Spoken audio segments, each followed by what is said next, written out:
So, time for a retrospective. It's always, it kind of gets me when the whole year goes by, you know? Like, I'm not somebody who spends like a whole lot of time worrying about New Year's Eve. Like, I mean, it's an excuse to get together with people, but New Year's Eve has always sort of felt like the time that you get together with people who you didn't get together with at Christmas. That's fair. And so that's what we're doing right now. Yeah. Because we weren't with them at Christmas. Hello. Well, let us get started here. Because we have a whole calendar to get through of what the hell we did. Yeah, what did we do this year?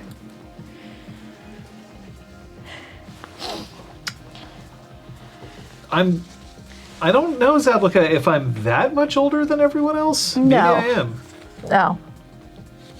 But yes, we've all started losing our hearing because we're all well over 20.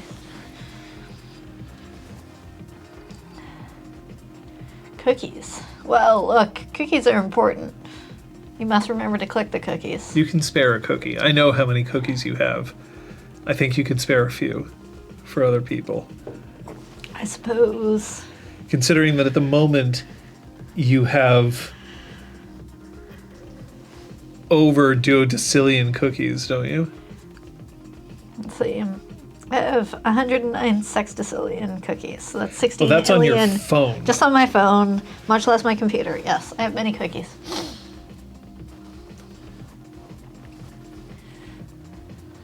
Very big jar. But Zablika, the difference is I can still hear the players. I can still hear the conversation. They're the ones who want the music turned down so that they can hear me. Well, it's not to hear you, it's a focus thing. No, it's a focus thing. Yeah. But maybe I just don't focus? No, you just don't. You aren't as distracted by outside noise. It is also the case that I often control what music is being played. Yeah, so you know what to expect. So that's probably it. The size of the jar weirdness is the size of her phone. That's the jar. That is the cookie jar. Boop.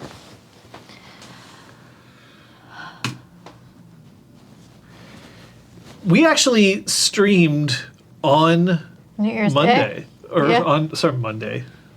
Yeah, we streamed on Monday, you know. We streamed on January 1st. We Yeah. streamed Who Wants to Be a Millionaire. Yeah. Well, technically it was the retrospective for Blades in the Dark. Yes. And then we afterwards we played Who Wants to Be a Millionaire, which was trivia based on the previous campaigns that we did, built out in OBS and the Stream Deck to make it work properly. And you were the big winner. Yes, I mean, it was random assortment as to which questions we got, and I feel like I just got lucky on my final guess, because I wasn't sure, I don't think, on my last one, or maybe my second to last one. Well, you walked. I did walk, because I knew I didn't know the last one, or wasn't confident, but yeah. Because Scott did not. Yeah, Scott went for it, because that's how Scott is. Yeah. And I think Liz went for it as well. Yeah, I don't remember. It was a whole year ago. But it was really cool to sort of be sat down and quizzed on the games we played. Some of them were very recent, some of them quite a long time before then. Is that something that you'd want to do again? Possibly. I mean, I'm a whole extra year further from Exaltwitch and Changeling, but maybe. Yeah, but now you have more recent things that would have to be added to the mix. Yes. And to be fair, I tried to do things without doing I researched to confirm the answers as opposed to, oh, what was this? Because I certainly can't remember. Yeah. And at the very least, the thing that I most appreciated was the fact that it felt like it had some very solid tech behind it. Yeah, I had fun making that. Yeah, because Ooh. Have fun, Party Wolf. Party on. Yeah, party on, Wolf. Party on, Garth. Party on, Wayne. Never mind. You don't have to know Wayne's World. after Who Wants to Be a Millionaire, we did a couple of Gothic Society streams. That was Liz facilitating.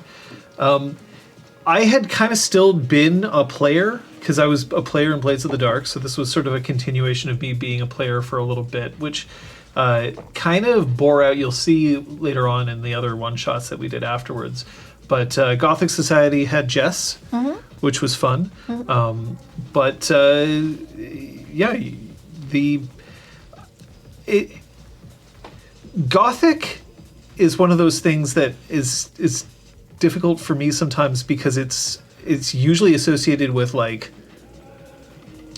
Cthulhu and horror, which are not my favorite genres. Well, that was it for me. That's why I set out, because the descriptions, generally speaking, seemed fine. Like the idea of original Dracula and Frankenstein and like the origin story of so much sci-fi / horror, Gothic context, love, but the risks of the potential directions that the story could go, and in a collaborative story, I just didn't feel comfortable playing a game where the direction we might go might not be safe for me. So rather than possibly constantly be interrupting the game with safety tools, I just figured the safest option was to sit out. I'm sort of the opposite in that I just don't engage with horror on the same level as a lot of other people do. Like, I don't really watch horror movies. I don't engage in the sort of things like for instance, Scott's a huge fan of Arkham Horror. Like, I just don't. Yeah. And it's a card game, and I like card games, and probably it's the sort of thing that if I liked the theme more, I'd get more into it. But in this particular case, just wasn't my thing. But the game was fun. It was fun to play alongside Jess and Scott, and Liz did a good job of keeping things going. So it was also still kind of like we were in that sort of weird position. We were delaying because we wanted to get a hold of something. We'll get onto that in a minute. But then after that came the Giving Mech. Yeah, that was a one-shot. It was just you and Scott. I and Scott, because Liz wasn't available, so that's part of why we were delaying, because we knew there'd be that week without her. So that was a game with cards that were drawn, which was new for us. I don't think we'd play a game where the mechanic was playing cards. Don't think so, no. We hadn't played Deadlands. We went through twice, right, because it was relatively quick. And it was a fun cooperative narrative story. I believe it was a 200-word RPG. Yeah. It's 200-word RPGs are a great little cachet if you're looking for something quick and fun for one shot. But yeah, I quite liked the playing card mechanic. I think for a lot of the 200-word RPGs, the point is that you're being presented with a world and a mechanic and said, here, engage with it for a bit, but like, don't expect... This isn't going to be your next 136-episode campaign. Yeah, I think by the time it finished, I sort of was like, hey, these mechanics have a couple of holes in them, but then also it's a 200-word RPG. Yeah. Like, they're going to have holes. Yeah. And it was still a lot of fun. Just interacting in kind of it's a more emotional ride kind of a game. The idea is that based on The Giving Tree by Shel Silverstein, right? So... Give of thyself until there's nothing left. Yeah. It was a fun little narrative. Or is that just a metaphor for running games? You give of yourself and then there's nothing left. Speaking of, you actually put a ton of effort into this next one. Something that really put forward a lot of effort, and now I see you're leaning away. Yeah, it's like, no, I was seeing if the box was in sight, but it's flat, so this little flat thing above my head, that's Alice is missing. Again, designed to be a one-shot, but this is much more complete. Too many things. Your office is not designed for me to be sitting in and conflicting with you. But yeah, what is it, what's the sort of phrase? A silent role-playing game. It's also mirrored.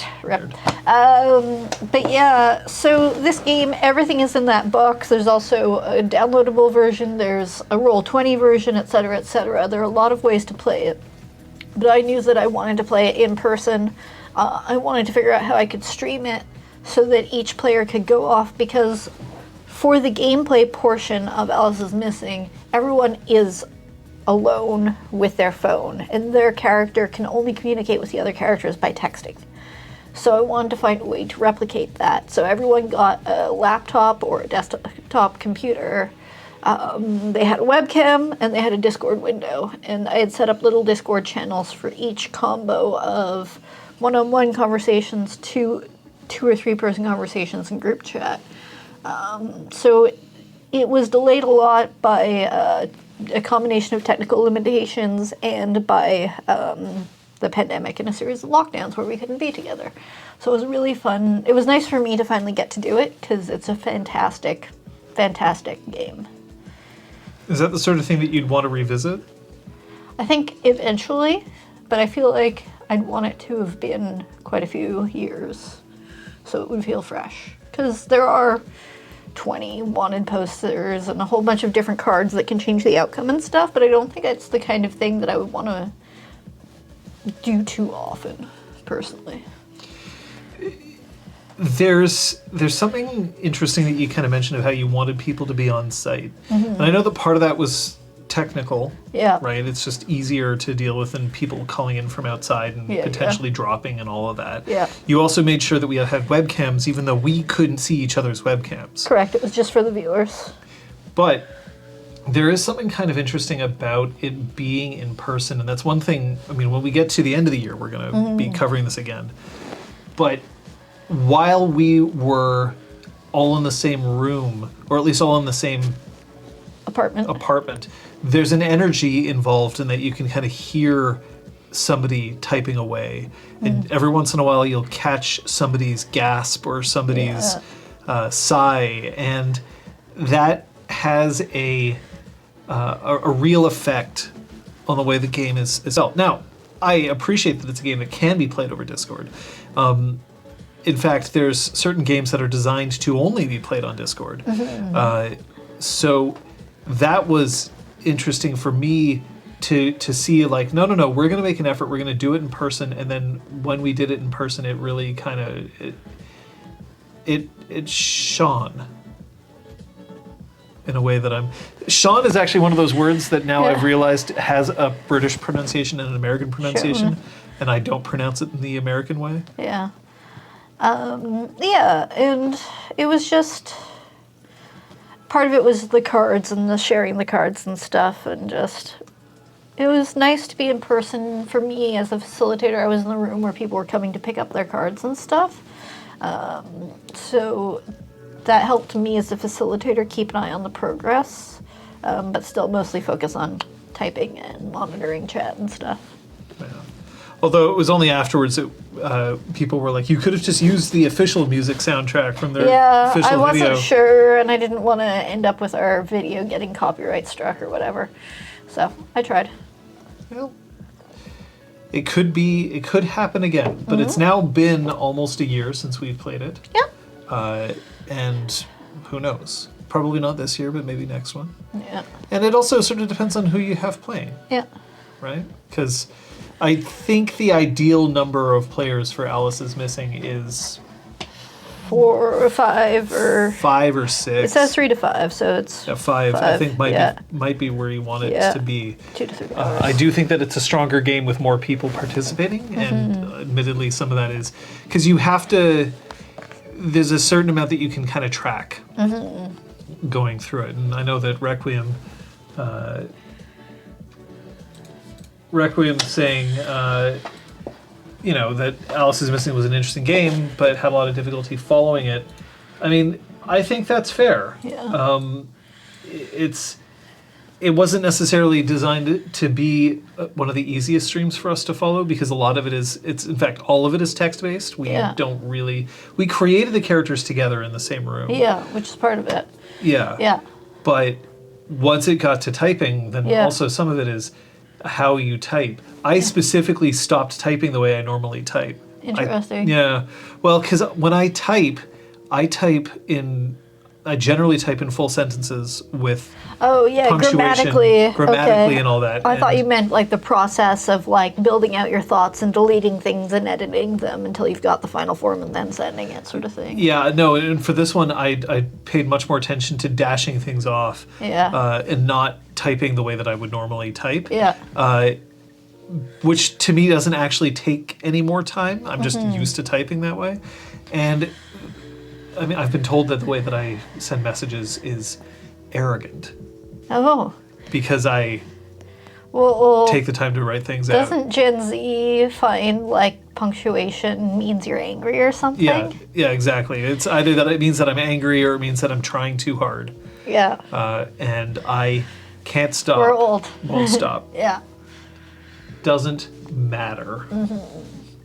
But as a game experience, it was genuinely affecting, like Good. more affecting than I thought it would be, and I was already pretty excited for it. I mean, this was a game that was on my radar for quite some time. But no, I still remember just the feeling surrounding that game. And there's also now, I think, expansions that you can get for it Yeah, I think so. in order to make sure that the game feels different. Fresh and stuff. Yeah. Yeah. But it is an interesting question. Yeah. So what if anything would you change? I'd remember that Charlie Barnes is supposed to be calm.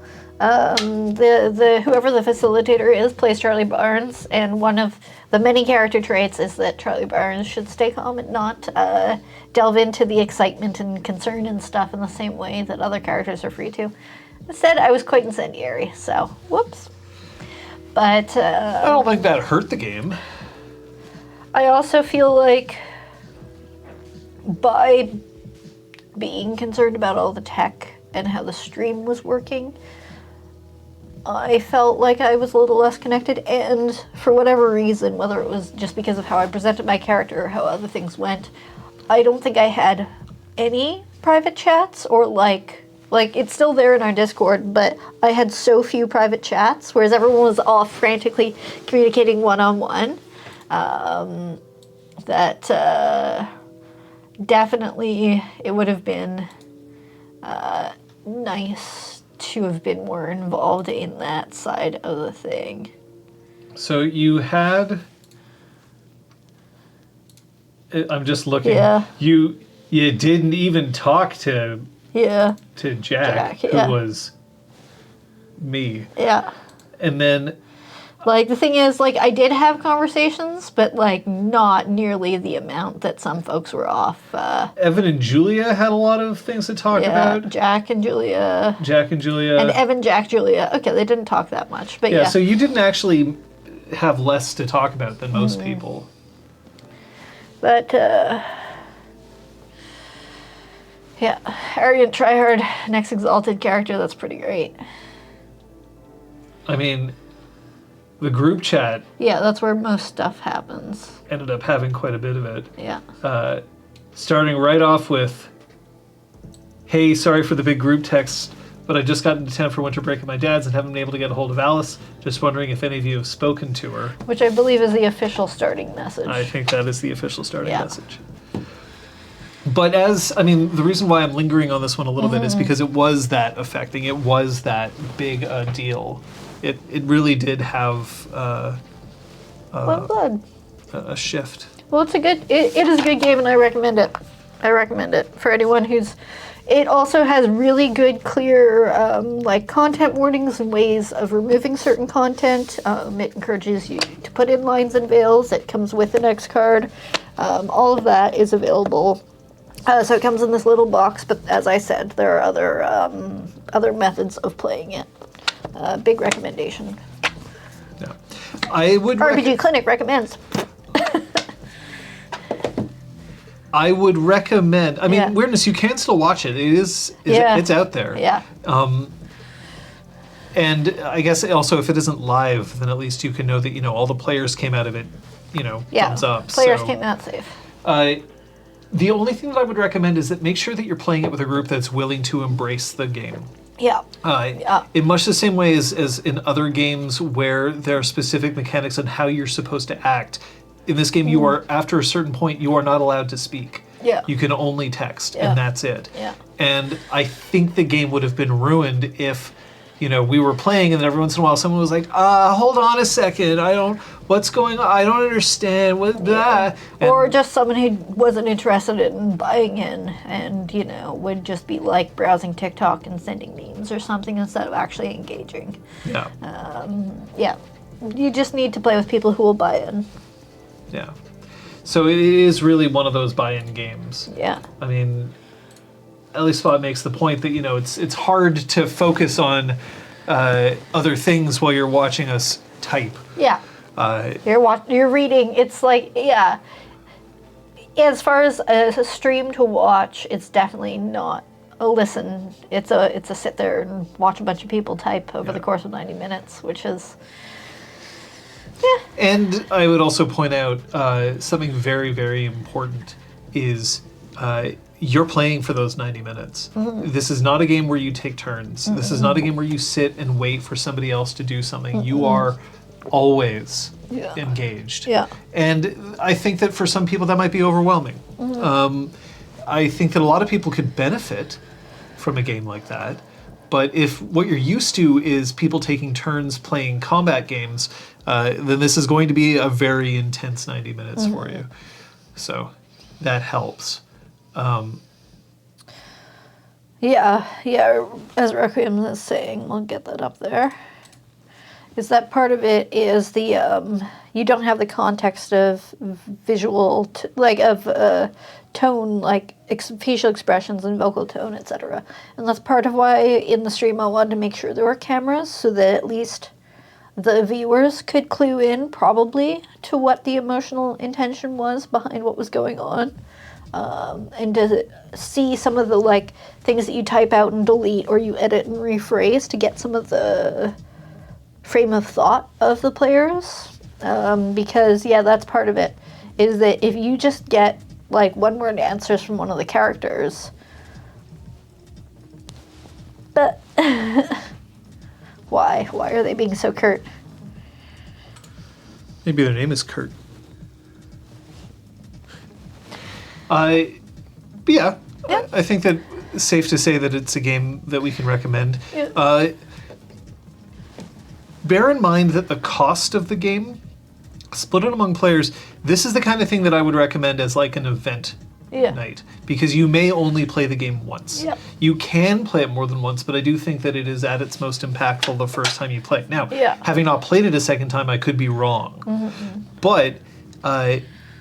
So it's cheaper than everyone going to the movies, right? So it's a good 2 to 3 hours of entertainment. But be prepared to sink in, to get invested. Yeah. So after that in February, we played a bunch of video games on stream. Kate wasn't available. I think you had shows? Yeah, I was working. I had rehearsals or shows or both, yeah. So we played some video games. I am still trying to figure out whether that's something that we want to keep doing on this channel, because we have other channels where we play video games.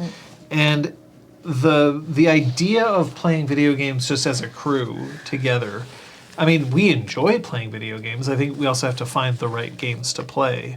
I think once in a while it's okay when we're between stuff, but I don't think a month of video games necessarily. I mean, ask the audience.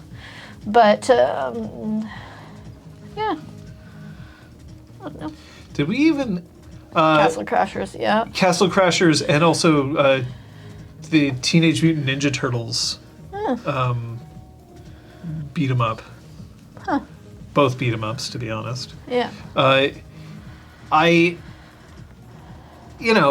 that if we're playing it for a long time, then that's another thing. But I don't remember if we put that on the survey. No, I don't think we did. Video games. But it's, we've tried things over the years. We tried King's Dilemma, right? A role-playing focused legacy board game. We've done video games, and we'll keep trying things, see what sticks, see what doesn't. The King's Dilemma a lot of fun for us. Maybe less so for viewers. Seemed to be less attractive for people watching our streams. See? Whereas Requiem is like, I enjoyed the King's Dilemma. Yeah. No, it's not necessarily attracting the same audience. That's exactly it. The key that we have to work out here is that we can't always kind of bust out easily a stream when one of us can't make it. Yeah. But we don't like to skip streams. I mean, we technically are skipping a stream today, and instead we're running clinic hours. We didn't stream at all last week because it was Christmas Eve. We don't like that. Part of the reason why we do this is to maintain a schedule. Yeah. Right? To make sure that we are always it's a reliable. accountable. Yeah. And it's not on brand. I think that maybe if we were facing more than 2 streams where we weren't going to be more than 2 streams, I think is where we'd have to start figuring out like another role-playing experience because that's kind of what we do. But I think 1 or 2 is fine, and it also depends on the game. Like the next time we do it, maybe we shouldn't be playing a beat 'em up. Maybe we should be playing a different kind of game. But we'll see. I mean, that's kind of part of what we're doing here is figuring shit out. Yeah. The problem weirdness is mentioning, having them RPG related would be preferable, is that I'm not a huge fan of being like, hey, we're going to play 2 hours of this 50-hour game and then just not play it anymore. Yeah. Or you just won't get to watch the rest of it, which is kind of like a difficult thing because most role-playing games are longer than that. And that's not to say that it's not a bad idea, but like, go watch Punchy streams. I mean, but that's part of our general challenge is that, there's our long-running campaigns, and then when one of us isn't available, or if we're between long campaigns, it's how do we fill those gaps? And like playing 2 sessions of a D&D campaign is like, well, what are we doing? Same thing with 2 sessions of Baldur's Gate. So it is that challenge of figuring out how to fill those gaps in a way that is at least interesting to the audience, if not fun for us. Yeah, because that's also a thing that we just have to put up with.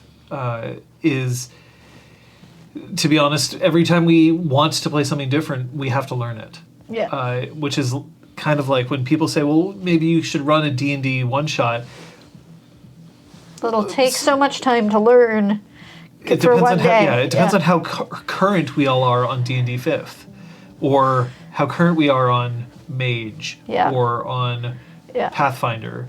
So we try to make sure that we aren't going to play a game that's going to take too much. But of course, the problem when we actually had this issue, kind of last year, but also in this previous year that we had, is that we also recognize that a long series of one-shots ends up feeling kind of that's what we did in 2022. Playing too many of those gets difficult.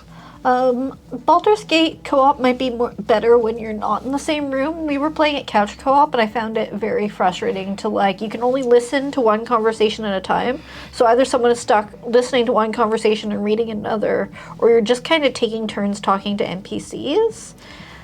Funnily enough, we hadn't discussed this because you left. Well, I left town. I did not enjoy Baldur's Gate couch co-op. Like maybe if we got further in and it was more smashy, or like big overarching plot, but like wandering into a town and trying to talk to all the different NPCs. Yeah, I think that it's the sort of game that I would really say if we wanted to give it another crack, then you would have to get a copy and play at separately. Your computer, and we would play separately. And then I don't know what viewers would be like. Then the viewers would be hearing 4 conversations simultaneously. Like I also think that maybe it's the kind of game that you should play through first on your own, and Maybe. then once you're like, okay, now I kind of know who the characters are and all of that, Which NPCs you actually need to talk to. then you can play it again with a friend and try different things. Yeah. But I did not enjoy. Yeah. We tried. Yeah, we tried. We played like a few 6 sessions. hours Yeah. of it, Yeah. and then completely fell out of it. Yeah, we could whip up mini campaigns, but it's always that struggle of what systems do we actually know that we can then do as a mini campaign. Like, I'm constantly trying to throw one-shots and mini campaigns into we have a shared folder where we put various games that we've purchased so that we can, if we're like, oh, we should run a one-shot, it's like, here's the book. But We do have a generic overlay, and we do, yeah. which we can use for one shots. No, but it's the planning, right? It's not the overlay. It's the planning, and It is definitely. I personally would say if we know that we're going to have 3 sessions in a row where we can't play the 4 of us, we should figure something else out that isn't filler streams. yeah. But And it can be that's the like challenge. 3 one-shots. It can be, but they have to actually be something worth seeing. Like Alice is Missing, like Millionaire, right? Sort of chosen things that are worth featuring. event games. Yeah. Taskmaster. Yeah. That sort of thing. Or a mini campaign for sure. Although I'm pretty sure that if I ran Taskmaster without one of the 3 of you, Well, yeah, you'd be okay, maybe not that in that sad. context, but like that's why Gothic Society and Good Society were good are good choices. I happened to be free those weeks, so that was a different situation. But typically, yeah, something like that would be great when I'm away, or a different game when one of the other ones of us is away. Yeah, the reason why we're specifically mentioning when Kate is away is because she's the one most likely to have work on a Sunday. And that's something that I guess we'll get to at the end, but my schedule is like Sunday late night was the one safe spot. And maybe we can just jump into, I know it's not necessarily No, we next don't on have our to do list, things but in order. one of the things we did was a viewer survey, which was fantastic. John put together a bunch of questions. We all sort of discussed them and got together a formula, like a form for everyone to fill out. We brought it out to the Discord. Thank you to all of you for filling it out. Because we wanted to know what was working and what wasn't working for people in terms of content, in terms of stream time, stream duration, videos going up, podcasts going up, so on and so forth. Because there are some metrics that we can look at, but it's also figuring out, okay, why did this campaign have, 100 views per episode and this one only had 10 views per episode? Were we sucking? Was it just people's lives changed? Was it the time? Was it the theme, the game system that we were playing? So that was something. Do you have the date on when that went out? It was in June. Okay, so yeah, we've jumped ahead a little. But So the survey, I think it's worth kind of discussing the things that we learned from it. One of the things that kind of leapt out at us was that, according to the survey, most people want us to play storyteller system games. In the most part, I don't think anyone's like that's the only thing that you should play ever. But people like it when we play Exalted. People like it when we play World of Darkness. Those are the games that people are. Now, I think some of that is because people generally find us because of one of those 2 yeah, exactly. games, and so therefore it's people want to continue seeing that. But that's useful for us because there are also games that we play and that we've enjoyed. So that was kind of fun to find out. But it was surprising just how much other games dropped in terms of viewer engagement. Because part of why we do it is viewer engagement, right? Yeah. Like otherwise we could be role-playing on our own without any stream at all. So that does matter to us. But the ones that were popular were games where we were playing one of those 2. Yeah. We also found out that based on that, one of the things is people really don't want us to play D&D. Yeah. By far, people are like, no. Yeah. Which I think is interesting. But everybody also really wanted us to play Werewolf. Yeah. Which we'll get to in a bit. But what we also found out is that people people have different opinions, of course, of when we can stream. Yeah. And that makes it difficult because we have a lot of fans who are in Europe. We have fans who are in the United States and Canada, but also from coast to coast, Yeah. which is a wide range of time zones. And we even have a few Australian fans. The Australian Hello, on fans, VOD. yeah, the Australian fans kind of get it in the teeth a little bit. Yeah. I mean, we are pretty much on the opposite side of the world, so I love that they found us. Yeah. But And so we found out that ideally people preferred it when we played earlier on Sunday. So basically when we're streaming right now. We are going to have to say, though, that there is a distinct chance, not a distinct chance, there is going to have to be something that changes, at least temporarily, coming up. yeah, because what I initially said, we used to stream at 6 p.m. Eastern. That's when we'd start. We do 6 to 9. Because I work in theater, and theater's typical schedule is rehearsals Monday through Saturday, and then shows Tuesday through Sunday, with Sunday only being a matinee from 2 to 4 p.m., which means that I could do the show, do whatever I needed afterwards till 5, get home by 6. Obviously, I can't be here starting stream at 2 if I also have a show starting at 2, and that's my career, that's the industry that I'm in.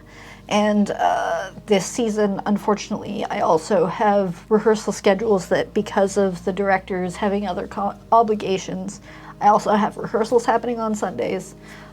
So between performances and rehearsals, either I disappear for 3 months or we shift our schedule. And the vote, when we discussed it last year, was that we shift our schedule. Yeah, I think that's kind of a no-brainer. Yeah. But we haven't figured out exactly what that schedule shift is going to be. Once we do know, people are going to find out on the Discord, like for sure. But we're not going to play for 3 months without you. That's just not a thing. Yeah. So we will find out. But one of the things, of course, is that no matter what time we choose to stream, for some people it's going to be amazing, and for some people it's going to be a real pain. And it is unfortunate, but it is also just the way we have to operate. Yeah. I mean, I would rather Yeah. that we could stream whenever the hell we wanted. Yeah. But we can't. Yeah. And I think that's part of it is just just like normal games, your real life has to come first. And we can't turn down work just to keep this going. Yeah. As much as we love doing it. Yeah. And, this is not our job. No. I'm just going to throw a little bit of the chat in here. People are saying, there are so many D&D streams out already. Yeah. But Gil says, I will say that with the storyteller system, you as a group managed to find a great balance between interesting mechanics, being true to the official lore of a complex world, and coming up with your own awesome shit. With other systems, one part or another to me feels out of balance. Yeah. I think that some of the other systems we've explored, which can segue into one of our other schedule items, is that some of the other systems have come with universes for us to go into, like Star Wars in 2022. Or even 2021, it was a whole universe for us to try to live up to that was a bit too much for us to chew on, whereas this past year with Avatar Legends, I think that we lived in it quite well, but there's so much lore that is known that perhaps we didn't translate all of it, or it felt like too much of a barrier to enter, whereas with things like Changeling, Werewolf, Exalted, we always try to give a primer, but there was less assumption for our viewers to have watched all of Avatar or Star Wars. Instead, it was, hey, okay, this is our world, but darker. And you're a werewolf. Ta-da! We'll explain the rest. Requiem kind of makes this the same point, that if people are familiar with the storyteller system, then it's easier for them to follow along, even if they don't necessarily know that game, knowing a basis, because all the storyteller systems have a relatively similar, not always 100%.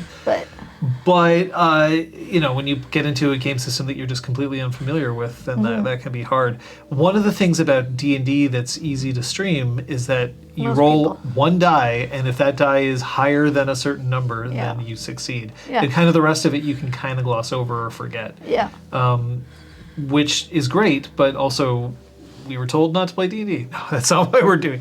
We're not playing D&D because we don't want to play D&D. Yeah. The thing that we've kind of made sure of more than anything else is that if we're going to be doing something, the first most important client that we have is ourselves. Then it's you. And you definitely rank very high. That's why we have things like surveys. That's why we want to hear from you. D&D First Edition? Whoa. I mean, well, Second Edition is there. Yeah. Boo. There. Yeah. That's AD&D. That's AD&D Second. Yeah. Blast from the Past. So like that, chill the F out. That's an interesting thing if it involved very little prep. Yeah. If it involves a lot of prep, then that might be a lot of work and expense for something that is a fun joke. Again, if this was our job, then sure, absolutely. But it's not. You're very, very important, but we have to be engaged in it. And that's also why if one of us starts being like, I don't know if I want to keep playing this game, then immediately we start figuring out like, what can we do to either make this game better for you, or how do we finish this game so that we can move on to something that we're all going to enjoy? We have never said, but the audience is loving it, so we have to keep going. No. No. And also that to in its other sort of class is we will sometimes make decisions because the audience is disengaging. Yeah. But also only if we feel like we're done. Yeah. And we'll get into that in a second. One thing that I will tell you for D&D First Edition Requiem is that if you wanted to play an elf, that was a character class. Elf. Yep. Enjoy. And depending on which version of D&D you had, if you were playing somebody who was female identified, you were taking penalties. Yep. So... F that. Depending on the version. All right, well then that kind of leads into... we'll probably do another survey. At some point. Like maybe a year after the last one or whatever, just to keep our finger on the pulse. Yep. But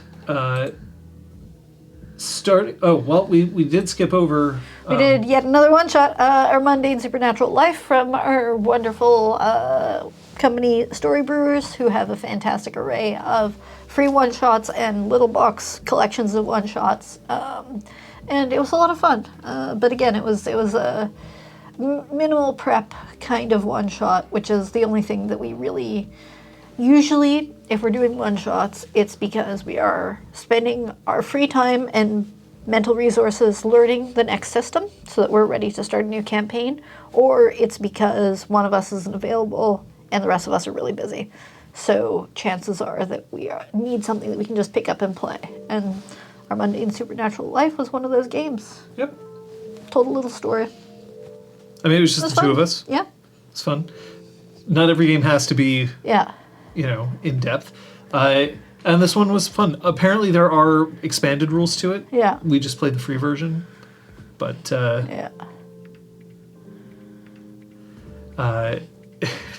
our guest basically took all the credit. That was Guys in Chairs. Oh, JT. That was JT. Yeah. That was Guys in Chairs. That was last year. That was the year before. That was when I was, heading into was it the moon itself, I think? Probably. Just smashing into it and then JT taking all of the credit. That was fun. Guys in Chairs by Super Dylan. Thumbs up. Another fun game. Yeah. That also requires no prep. But this is what we were prepping it for. So we were waiting until we finally got a hold of the stuff that we needed to play Avatar Legends. That's why we delayed that far into the month. Yeah. No, most of the delay in February was just schedule and availabilities, because Scott and Liz weren't available the week we did our Mundane Supernatural Life, and the week before I wasn't available. So scheduling. Yeah, but starting from Blades in the Dark, way back, part of it was we were waiting for us to get all the materials that we wanted to get. But then we got them. We eventually got to the point where we were ready to play Avatar Legends, which is on the shelf. There. Yep. Yep. Based in the universe of Avatar The Last Airbender and Avatar The Legend of Korra and other such content. So this one's an interesting one because this is one of the first times that we experienced a game that we as players were engaged in, and the audience was not. Yeah. Viewership was down, and like even from the first session, but then it continued to dwindle. We had a few folks that loved it, which was great, but definitely numbers were just constantly declining. And that's something that we've kind of agreed on, is that there is a minimum viewership at which we feel like it's worth bothering to turn on the cameras, because otherwise, as we've said, we can just sit around the couch. But we enjoy streaming for you guys. We enjoy engaging with you, and it's because of this decline that we did put together that survey, because we wanted to know, is it just the system? Is it the time? Is it us? Has everyone just become too busy to watch streams? Because that also happens. People's lives change. You move on. You have different priorities with your free time. So there's two different kinds of viewership that we count. Yeah. The first is overall viewership. So we pay attention to Twitch, but we also pay attention to people watching on VOD. And that does make a difference, right? Like if a lot of people are watching on VOD, then still there's a lot of people who are interested, and that's great. But the other part of it is the live audience specifically, because when we play and we have people live reacting to it and asking questions and kind of going back and forth, that's part of the fun of doing it live. Yeah. Otherwise, why do it live at all? If it was screaming into a void, it just doesn't have the same effect. But the game itself was one that we were enjoying. Yeah. But also not really the system. Yeah. The universe we were engaging with, the NPCs we were engaging with, the system was simple, and that seemed like it would be like the right level of complexity and simplicity that would be great for streaming, where we didn't have to constantly be following flowcharts and spreadsheets and stuff to figure out what to do with our characters. But it was just the wrong balance for us in the end of the 9 or 12 moves we had available to us being a little too specific. Whereas we're used to systems where it's just like, roll for Dex Athletics because you're trying to climb over a wall. Instead, we'd be like, is it relying on your skills and training? Are you skilled and trained at climbing a wall? Or are you pushing your luck because you don't know how to climb a wall? And so there was a bit of that division, like the simplicity, yet the specificity, like the fact that we had to fit everything into these little boxes, and same thing with combat, that just didn't meld with us and our play style and our experience playing games. And because we basically capped out our characters. So one of the things that I admit, hey, we've done this before, is when people cap out. Yeah. It's something that I've been keeping an eye on in Werewolf, although Werewolf seems to have more sinks for XP. It feels like I've barely begun to spend XP. Yeah. Even though we're 15 sessions in. Approaching that 20. Yeah.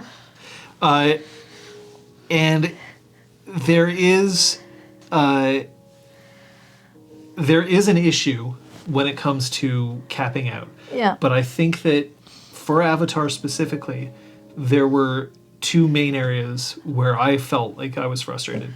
The first was that characters didn't feel distinct enough. Even though you had playbooks, and the playbooks let you have kind of a wide range, there wasn't a whole lot that you could do to personalize your character, because moves are either hyper-specific, but ultimately not terribly game-changing. Yeah. And then after that, it was just stats. Yeah, it was like get +1 to a stat, or get... And there's only 4 stats. Yeah, get, a bonus when you roll this skill check. And, like, what was great and genius about it was that you could be a bender or a non-bender and still have the same pool of dice to roll. But it meant that every single character basically had the same pool of dice to roll, and as we advanced, there's nothing else to spend our experience on other than upping our stats, so we all just had great stats. So it was like, yeah, I attack him with my wind. Well, I attack him with my earth. Well, I attack him with my sword or staff. So not enough crunch. Yeah. The flavor was there, but not really enough crunch. I think that it's the kind of game that is designed for a younger audience, or for an audience that doesn't have as much experience with role-playing systems. But feeling samey does not fill me with confidence. And the combat system is ass. It's just not good. I think that they were trying to do something different, and I can understand that they were also trying to make it so that it wasn't just like, does my fire burn you? Yeah. But it's very obtuse. It's very granular. And granular for what boils down to, like, did I roll a high number or not?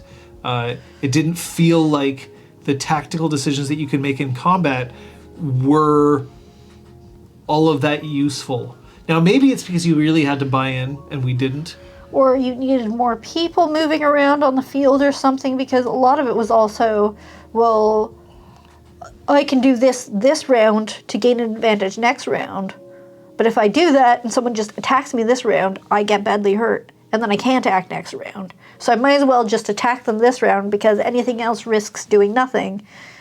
And the needing to pick one person to stay engaged with, like, there were just enough details in it that didn't feel like they lent themselves to an actually interesting flow of combat. There's also the thing that I was running into, which was there didn't seem to be an easy way to balance combat encounters in such a way that I felt was satisfying. Yeah. Because because I could see if you have 3 characters and they're all facing off against one, like, master, great. But by the time that the characters have had just some experience under their belt, it becomes to the point where, like, either I have to make a character who is unbeatable, or my character will eventually fall. Yeah. There will not be much of anything that can change that unless I start doing things like, okay, well then I'm going to have 5 cronies show up at the same time, and then the combat gets that much more granular. And the game itself even acknowledges, hey, look, for a lot of combat, just do one roll and be done with it. So I'm not a huge fan of this system. I don't actually recommend it to people who are role-playing fans, and I'm not even sure that I'd recommend it to people who are learning. But this is also something that we've recognized in that games that are based on Powered by the Apocalypse just aren't games that we're as interested in, because they don't tend to have as rich a character builder. But that's kind of also the case for D&D. Well, specifically Powered by the Apocalypse, I find is a nice entry point, because it's simple, and it is very box by box by box. So you can figure out the box, and I think that is, as you say, newer versions of D&D, it's like, I have this ability once per day. Check the box. Okay, rather than, I have this nebulous thing that I'm capable of doing at a whim and getting creative with how it is applied. Like, it's much more open to interpretation, and we like that openness to interpretation rather than just checking the box using the ability, pressing the button. I mean, does that not get into the whole 4th versus 5th edition argument? I mean, who knows? Because one of the things that I'll say about 5th edition is that if I'm teaching a new group how to play it, which I have, you run into an issue where someone's like, I want to use magic, and you're like, fuck. Because that means that you signed up to make this a lot more complicated for yourself, because being a magic user is definitely more complicated than being a fighter. Yeah. In 4th edition, all the classes had choices and all the classes had things that they had to pick from. And so it felt less like if you decided that you were going to play a wizard, that you were screwed compared to everybody else, and that on your turn would be complicated and everyone else's turn would just be bog standard.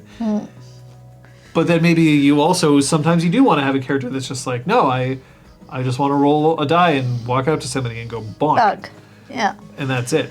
So we have figured out Yeah. And it's, you know what? Requiem just comes in with it, and I think that's exactly what I was going to say. Yeah. As a group, we like a balance between complexity and simplicity. We like it complex enough to really customize your character and make interesting combos, but we want it simple enough that we don't need to bring a 3-inch binder as a character sheet. Yep. I'm actually going to challenge that in one way. Two of our most successful campaigns were Exalted. Yeah. Exalted is, in terms of crunch level, very high. But that's part of what we were so eager for Essence to fix, was that we did have to have flowcharts and flowcharts and flowcharts. And again, if we were just sitting around a table, I wouldn't mind being like, okay, I'm going to take 5 minutes to figure out what I need to do this round. Let's go refill our drinks, grab chips, use the bathroom, whatever. Whereas when we're on stream, it's like, no, we've got 2.5 hours of in-game time. We gotta do it fast and be clever and straightforward for the audience. But then that asks the question that if at some point we decide to go back to the Exalted well, which I don't think is out of the question, which version of Exalted do we play? Do we play 3rd edition with that chonker of a book right there, which is between us? Mirrored. There. Or do we play Essence? I'd have to actually read the final version of Essence, because the manuscript version was not good. Yeah. It wasn't finished. It was a bunch of text in a Word document. Yeah. It was not a manuscript. Like, it wasn't the game. We certainly wouldn't port characters. No. We would start a brand new game with a brand new set of rules. So we'd have to figure that out. Because Exalted is cool. Yeah. And I'm not against running 3rd edition again. I have run several Exalted campaigns, some of them on stream, some of them not on this stream, and it worked out. One of the things that I will say is that at the end of the game, it's not like somebody came up to me and said, never again. No. Like, fuck this game, this is stupid and complicated and dumb, and I hate it, and I hate you, and I wish you were dead. No, we like Exalted. It's definitely still in our potential rotation. It's just a question of what version and how best to make it streamlined for us. And part of that is some of the streamlining that I've been getting better at with every game. I had it for Academy and stuff, but I do think with Avatar and moving into Werewolf, tech-wise, I have found ways to convey information to the viewers and also track information for us. In Avatar, we had John pressing all the buttons. With Werewolf, we switched back to the players pressing the buttons, which takes some of the mental load off of him and lets us keep track of things. And it's something that we would apply if we were to go back to Exalted. It's something that we had applied for Academy, is being able to keep track of health levels, wound penalties, status effects, willpower, resources available to us. And that is something that I think hopefully helps you folks keep up with what's going on, but also with both campaigns this year, that has been the metric by which we are keeping track. If whatever is on the overlay is what's correct. It lets the information be all in one place, and it's the push of a button. You aren't constantly erasing your character sheet and cutting a hole in it. Erasing so much. The fact that our overlays have been seeing a lot of improvements, and there's like a lot of individuals that we can look at, but specifically the fact that we shifted some of the control to the player. Yeah. Because we tried to do that. Well, we had it with Academy that we were in charge of our own thing. No, I'm going right back to Changeling. Oh, yeah. So we tried to do that with Changeling, and commands. It worked, but it was clunky. Not because of your specific... It was the level of complexity that I had access to at the time. Yeah. Yeah, it was through chat commands, and so therefore our bot had to read Twitch chat, and that relied on Twitch chat being reliable, which Twitch is a huge company. There are so many servers going on at all times. There's so much activity going on at all times. it is not 100% reliable. So it meant that we'd type in our command and nothing would happen. Then we'd type it in again. Sometimes it would work, sometimes it still wouldn't work, sometimes it would activate twice. Yeah. And there was only so many ways that we could interpret that data. Yeah. We were interpreting it on Changeling by just basically keeping track of a single number and then displaying that number as from a text string on the screen. Yeah. Instead of using icons or using, color changes or whatever. Mm-hmm. Now we're at the point where we can do those things, and I think that it's a lot better. But being able to take away some of my mental load is handy. Not that I think that I was like struggling over much and like that it was ruining the experience, but for everything that I had to do, that was just another thing that if I missed it, then the value would be wrong. It was also just like, it was a bottleneck where it would be like, okay, well, you can be like, okay, Liz, what do you do? Scott, what do you do? Kate, what do you do? Oh, Liz, you spent some willpower. Okay. There we go, updated. Oh, Scott, you also did? Button. Whereas if we're each in charge of it, it's just like, yep, okay, I spent my willpower, I used my ability. Done. Yeah, it's a lot better. Yeah. And it doesn't involve that. I mean, heck, at the beginning of the stream, just before we actually hit record for people who are watching the VOD, there's the question of like when players ask me to turn down the music. I don't like that. And it's not that I don't want them to say it, it's that it interrupts my flow. If I'm like, oh, okay, well then I have to go somewhere else and click this and do that and then come back. Whereas if I had to do that every single time a player makes any kind of resource change, that's again something that interrupts my flow. I have to go somewhere here, do that, make it appear. For what we have now, it's so much easier when the players can just do it. And then I don't have to worry, because I also now know that they are in charge of keeping track of their own stats, which is what happens most of the time at a table. Yeah. For the most part, you don't have a game master or storyteller or DM or whatever with everybody's stats in front of them and they're making changes constantly. Oftentimes it's just a storyteller will check in, like, how many health levels do you have left? Yeah. How many motes do you have to spend? Whereas, in fact, for this way, it's actually all on screen. Yeah. So it means that I can at a glance be like, oh, how much health do they have left? Oh, great.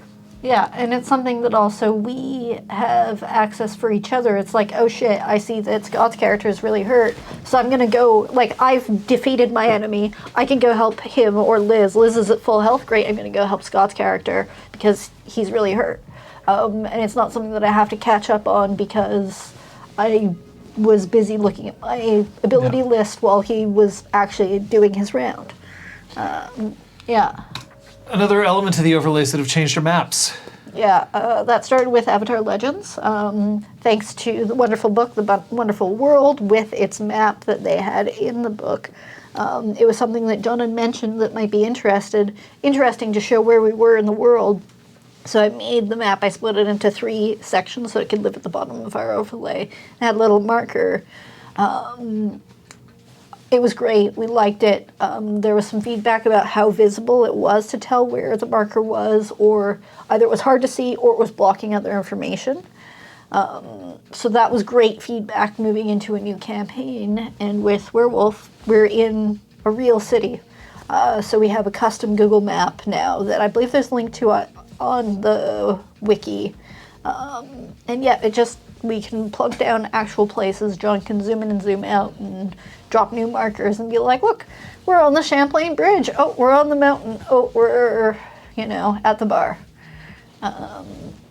And yeah, it's another layer of information that we can convey to you folks, especially with this, as we are talking about our own home city that we know backwards and forwards, that you don't. So it's a way for us to be like, look, this is, around the corner, whereas this is across the island. Yeah, the thing that I really enjoy about it is being able to say, okay, but this is how far apart these are. And sometimes it's just, oh, okay, so yeah, it's going to be a day's travel for us to get there. Great. But other times it can be like, I have to be there, like now. Yeah, someone's in trouble and they're that far away. oh God, how do I get there most optimally? Yeah. And it's just, as Requiem says, it puts the distances into perspective. Yeah. Zablica asked earlier on, how did you rank complexity of Exalted 3rd Edition Essence and Werewolf the Apocalypse 5th? So, we'll touch on Werewolf in a second, because that's where we're going. But Exalted 3rd Edition is what I would call a crunch-heavy game. There's some games where I find the crunch is heavy to the point of uselessness or stupidity. I'm going to make some enemies here. I think Cyberpunk has way too much crunch for the benefit. I think that Shadowrun has way too much crunch for the benefit. I think Exalted, for me, is about the level of crunch that I'm willing to accept for the things that it can do that I think are cool. But that's me. For other people, like, I'm not saying, oh, you like Shadowrun, you're bad. No, it's just, for me, when I read those books, I'm like, damn, this is a lot to deal with for what is essentially just like, do you do a damage?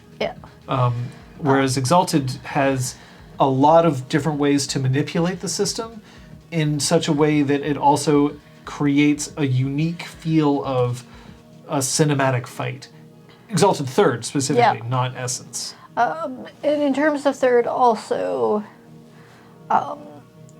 generally speaking, you tend to go down a couple of pathways. As much as it has a huge number of charms that you can go through. I mean, half of that width is just charms, frankly. So there's so many abilities that you can use. But you at least can somewhat pigeonhole yourself and still be effective as a character. So it is crunchy, even with that narrow focus.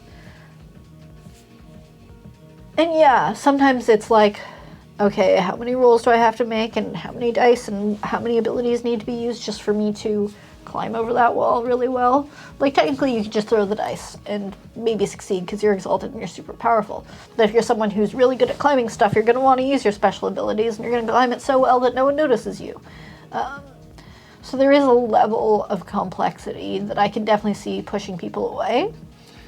I think Essence has about the same level of complexity as a standard World of Darkness game.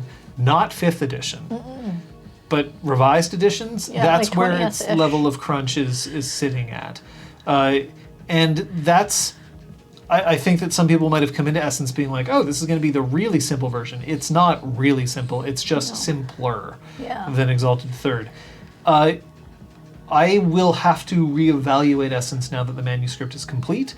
I will also admit that part of the reason why I'm hesitating on, going hard on the whole, kickstarting Abyssals is because we kickstarted Essence a very long time ago, and we haven't seen the book. We also kickstarted Exigence and Sidereal. It's just, there's too much in the backlog for me to start being like, all right, let's get into Abyssals. And I get what they're trying to do. They want to make sure that these games are coming out at a regular pace. But it's tough for me to invest in Kickstarters that far, when I'm like, but I still am waiting on original material that's on its way. And Essence, like, it, instead of just simplifying, they just took initiative, threw it in the trash, and put in power, which isn't even just a direct, like, cross out the word initiative and write in the word power. It's a completely different system. So it doesn't feel like a watered down version or a simplified version. It's just a different version. And as much as they've sort of made conversion guides, and I think they're better conversion guides than they were in the first draft, it's not just, okay, well, I don't have to worry about tracking this resources and that resources, and I roll 5 dice instead of 10. It's just different. So it's kind of like going from, like, 2nd edition to 20th edition sort of thing, in that you have to sit down and learn what still applies and what doesn't. That's what I had to go through with Changeling. Because that, you came from 2nd edition, skipped revised, went to 20th anniversary, and I'm like, wow, a lot of this has changed. A lot of it for the better. Some of it wasn't so much that the change was for not for the better, but the change did not satisfy. Like, Changeling is a game that I would absolutely play again, you know, like that, and that's great. But I see the flaws, and there are many, and they are wide. And that's kind of what I'm loving so far about 5th, at least through the lens of Werewolf. Now, I haven't played other versions of Werewolf. I have played other 20th edition games, and just the difference between 20th and 5th in terms of fights being, okay, you both roll your attack if you're both attacking. Whoever gets the bigger number does the damage of that threshold. You aren't doing 4 rolls of attack, defend, damage, soak. And that's like, one attack. That's not even the reverse attack. Yeah, exactly. And then they also attack, defend, damage, soak. So that's 8 rolls become 1. So, you know, I think that that's as good a time 2. as any. We'll put some of the tech stuff on hold for a bit, and let's go right into it. So, on September 3rd, up till now, we've been ongoing, playing Werewolf the Apocalypse Montreal by Moonlight. I'm going to throw this down here. I mean, I don't think this is going to be a shock to anybody who's in this chat. 5th edition is, to me, the definitive edition of Werewolf the Apocalypse. At this point, it is. And it's not to say that I didn't love the world before. This world is better. I think it's only going to get even better as more books are released for this game. Like, I mean, for instance, as soon as they say we've got new content for Werewolf, I'm on it. Like, I'm going to be there. I'm going to be interested to see what they've got. But I think that as much as there's some things that I might miss, and I think that there's going to be things that other people miss, which is fine, and there's nothing wrong with it, and those other games still exist, and you can play them. 5th edition, to me, both mechanics-wise and lore-wise, is the definitive. It is the better version. I don't think it's perfect. And I do think that there's going to be some things that will have to be house ruled. You know, I'm constantly evaluating. I made myself promise that I was going to play a whole chunk of the game before I started trying to make too many drastic changes. But as somebody who has been playing Werewolf for a very long time at high levels of play, and who was at one time responsible for a very large Werewolf online server with hundreds of players, this is the best one. For me. Maybe not for you, but for me. And so this is one of the things that I'll say is that when I play Werewolf, and we've got 15 sessions under our belt, it has been so much better to be like, okay, here's your pool, roll it, we move on. It is so much better in a lot of ways, but yet I don't feel that we have sacrificed over much in terms of like the abilities. The only thing right now that I'm kind of noticing is that I think that for some people they might want to be playing with more gifts, and they're not buying gifts as much because they are expensive, and also the renown that you need in order to either buy them or make them useful is expensive. Yeah. So that's a thing that I'm trying to pay attention to, but I also want to be careful that I'm not just dumping XP in your lap. Yeah, exactly. Because then you'll become legendary werewolves in, 10 sessions, and then, at that point, there's no struggle. Yeah, for sure. It's figuring out when to apply the gifts that's actually relevant. And that they cost things like rage checks and willpower and stuff like that. Like, it's a whole calculus that I think, as much as we've played 15 sessions, it's still something that we're feeling out the exactitude of. And yeah, things cost experience, so we're gathering it.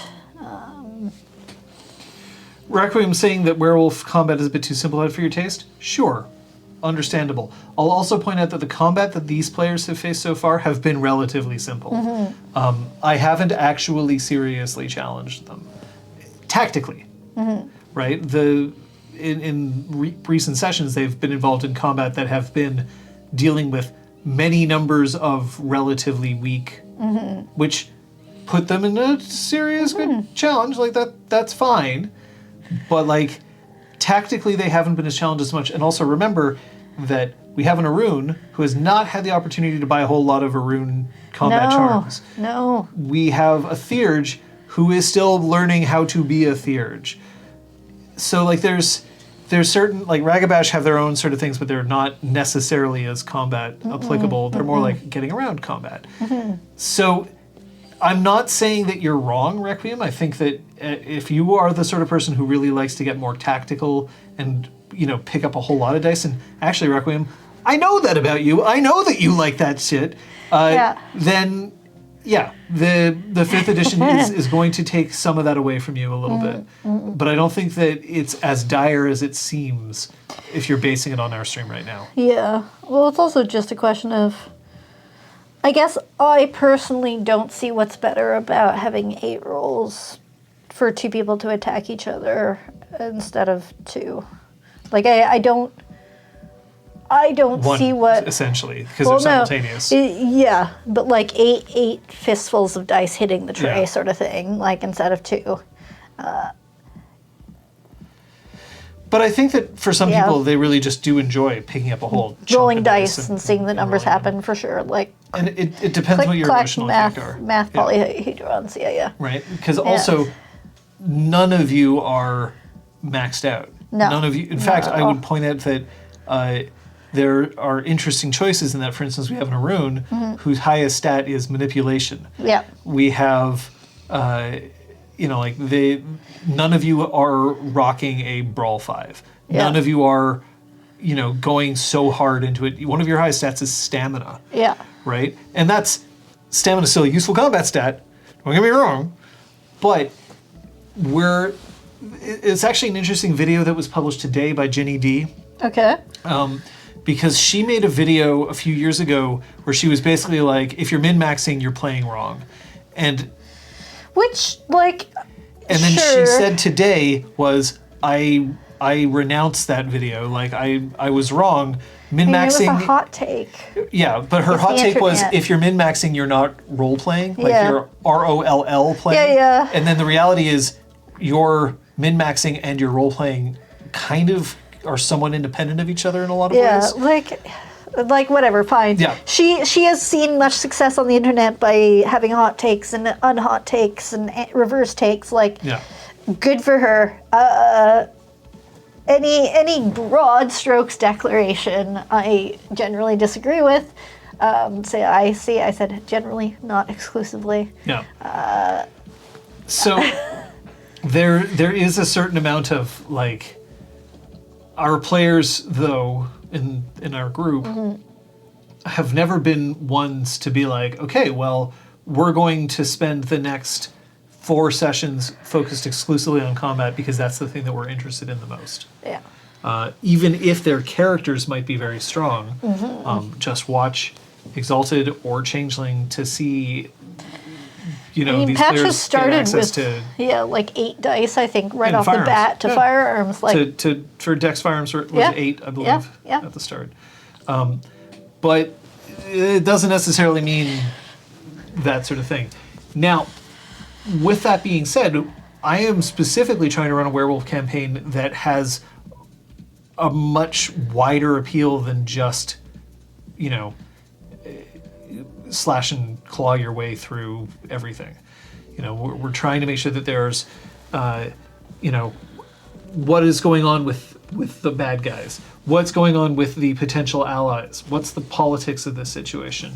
What are the individual relationships between characters and NPCs, characters and characters, and combat? Yeah. Right? We're trying to run a wider spectrum of it, which means that, you know, individual parts of that aren't going to get the same spotlight as you necessarily would. And we're kind of dialing into what players want to play. Gil, I'm going to say one thing, which is there. The thing that I like about Exalted's combat is specifically the idea of, like, build up, and then go for it. Yeah. And then, like, you can only go for it if you've developed an upper hand. It's very much like a fighting game in that way. It's like, have you built your super? Yeah. Okay, well, now you can try to use your super. Yeah. I hate attack and damage rolls in some ways because, and this is actually, I don't mind them for me, but I have seen more frustration from players who roll amazing on their attack rolls and then roll 0 damage and then they just feel like shit. Yeah. Yeah. By having so many individual rolls, anyone can be a fluke, as folks saw in Disconcordia when they rolled all the time for everything.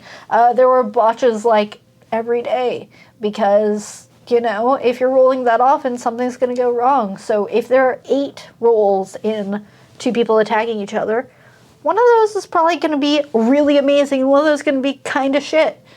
And it doesn't mean that the great roll can go to the person with way fewer stats, and the shit roll can go to the person who's the best in the world at this. Yeah. And it's the randomness of dice in general that's mitigated by various systems and bonuses and stuff.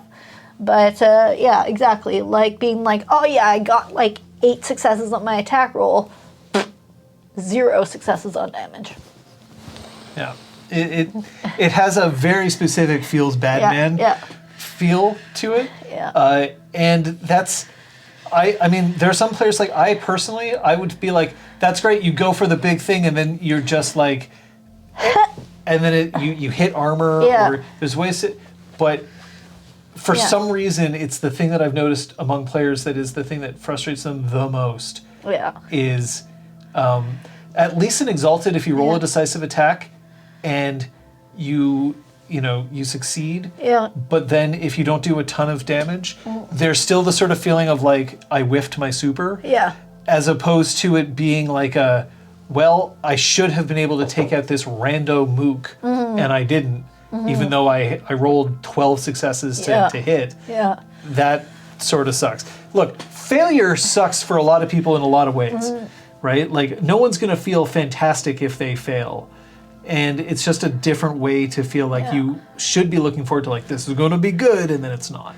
But it circles back a bit to like the fact part of what we enjoy about the systems we have is the ability to feel like your character's prowess is reflected in the realization of what they do, which is why those types of roles, or with D&D where you're just chipping away. Yeah. And like, you know, you have to hit the big bad 20 times because he's the big bad in your 20th level. But when you're first level, you can take a guy down in 2 hits. So it's just that weird push-pull of like power levels and stuff that different. Well, it's sort of like in a video game, one of the things you sometimes want to do is that when your character becomes super powerful, you want them to see how powerful they've gotten by putting them back in an old area. Yeah. So that they're dealing with monsters who used to take them a lot of skill. And now you're just splat. Yeah. And you just cut through them like cheese, soft cheese. That's an interesting part for me.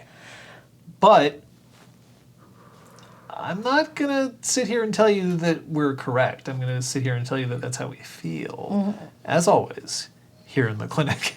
But Werewolf, at least if you roll and you fail, the failure's out of the way. Yeah. And since it's a direct roll against somebody who you are attacking, then, they got the upper hand. They are the ones who got you to do some damage, instead of I got to do them some damage. And so it sort of feels like the results are more immediate and visceral than roll. Okay, that's 2 people. Now next, roll. Now, you get good at it. We got to the point when we were playing Changeling that we were just going and we just knew what we were doing. And that's great. But this is better. Yeah. Better for us, better for stream. Now, stepping away from the mechanics for a second, how are you feeling about the game itself? I mean, I'm enjoying the story. I'm enjoying the progress. I've been remote for the last 4 sessions, and that's been a bit more difficult for me just because it's hard to have a proper conversation when there's a delay or the tech issues. Like, it's just... we made it work, and I think it worked relatively well, final part of the last session aside. But it's a distraction, just being aware of what's working or not tech-wise, and it's the difficulty of being on a delay. And that's why we stream together in person whenever humanly possible. Yeah. Because being in the same room, you have all the levels of nuance. You can see someone's posture, you can see their facial expression up close, you can better discern their tone of voice, all of those details, the social cues are just so much clearer in person. And yeah. During the pandemic, for a while, we had to be distant. For a very long time, we had to be distant because I wasn't in the country. Yeah. For almost 2 years. So clearly we can do it.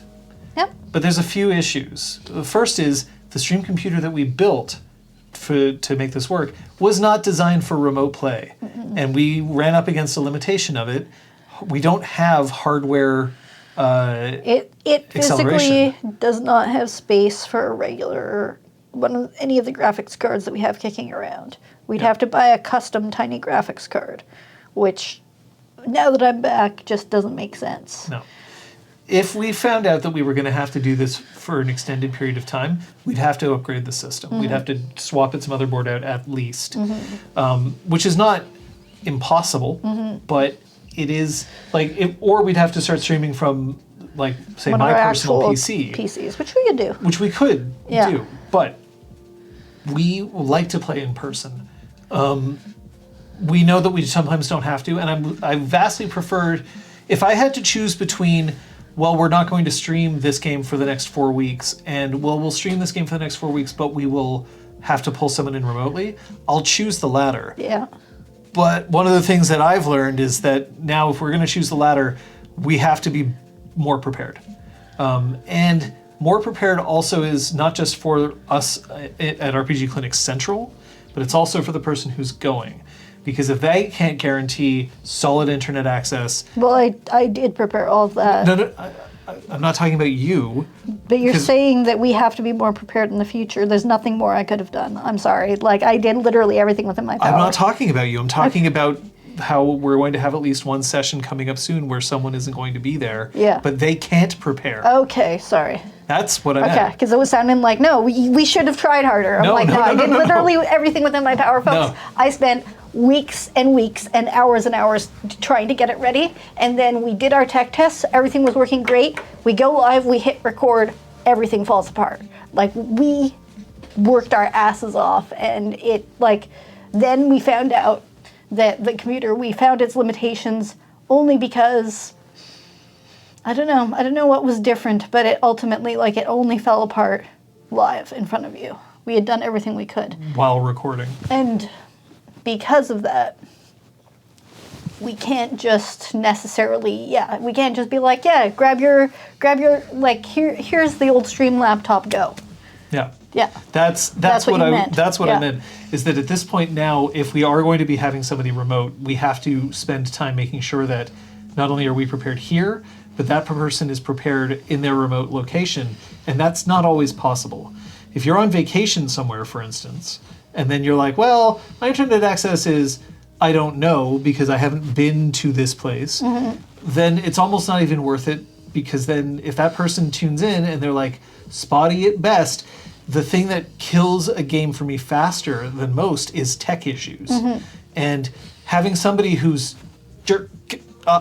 having like what happened at the end of our last session was that something happened on our stream machine that, for me only, the mouth flaps and the actual audio was completely desynced by the case of like 2 or 3 seconds. So I could not watch them because it was so fucking distracting versus hearing them. Like, their facial expressions would change way earlier than their tone would change. So I was just sitting there like this, which just isn't fun for the viewers, for you folks back home, for me. No. And it's just a lot of stuff to have to carry. I needed my laptop anyway for work, but I also was bringing a ring light. I was bringing audio interface, wireless microphones, the wired microphone, a hub.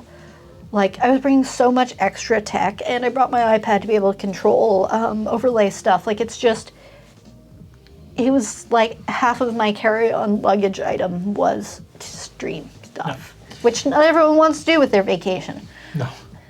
I mean, you weren't on vacation. I was working. You were working, but like, still the same thing. So it's one thing that we've kind of figured out is that we have more preparation to do on our end, but also we have, we've sort of come to the decision that if it is going to be too much trouble, just leave it. Especially if it's only going to be for 1 or 2 weeks. because we would rather just play together. Now, if, for instance, we had another pandemic, please no, but if we had another pandemic, at least part of the advantage is that I am in shelter with you, Liz is sheltered with Scott, and that we can communicate using excellent internet. Yeah. And we would probably end up streaming similar to how we're doing it now, is that just the two of us would sit here in front of this machine. That's what we did previously, and part of it is also like we could take a week off if we needed, but like having all that stuff in your own house is very different than trying to cram it into your luggage. Yeah. And set up in a foreign location. Yeah, possibly like, in your hotel room or in the guest room that you're staying at or in the freezing cold basement office that is allotted to you. Yeah. No, it is a challenge. It's one that we are glad that we don't have to put up with all that much. But that's part of the reason why there will be some disruptions coming up, because we do want to have us all in the same place. So that's why stream time will have to change at one point. We are going to see if we can accommodate still. We have done things like rewatches where, people who couldn't tune in on the original time can then tune in with us on our Discord channel so that you can still have that live reaction stuff. Sometimes with us included in those chats. Oftentimes they're when I'm working, so I don't get to be there. Yeah. But so we do have that as a thing. The other thing, of course, is that it means that there will be times where someone won't be present. Now that we're sort of established in this, if somebody's missing one session, I don't mind writing out one character for a session. I just don't want to write a character out for 4. Yeah. Because at that point, then that player just feels like they've missed out on a whole month's worth of game. And that sucks. But that's sort of where we're at in terms of that. Because, to be honest, our tech here has never really been better. Yeah. So with towards the start of the year, during Avatar Legends, we switched out our microphone situation because between having to be physically tethered or when we were wireless having like either clothes rustling or beards or hair rustling, there's just too many factors that come in to having high quality live on-body microphones that in film get edited out and in live theater has someone literally there writing the microphones between every spoken line and every like sung verse. That is someone's dedicated job. We don't have a person there. And we're not going to get one. Nope. So, we've gone through so many iterations, and this one we have landed on close to perfect. I think, we're going to continue tweaking forever. Kerbonk. Oh, yeah. So those are mirrored and angled. Anyway, those things. Oh God, I really can't. But anyway, up there on that cross pipe are the microphones that are Velcroed up to that curtain rod that we've stretched across the room. And we unvelcro them so that they hang down. Yeah. Woo. Yeah. One day, he says, trying to make sure that this is back to where it needs to be. Yeah. One day, we'll actually take you on another tour of the space, like a whole tour of how it looks for each of us as we're streaming. Nice keys. Maybe these. The keyboard, maybe? I am waiting. I have a lube station set up for all these keys. I just haven't disassembled it yet because I'm waiting for my phone to get in. Yeah. Never mind. I'm not going to start geeking out on keyboards right now. Anyway. Yeah. But those microphones came about after, look, we have gone through a ton of different options. Yeah. And what's interesting, right now, you and I are using wireless mics, and they're working just fine. Yeah.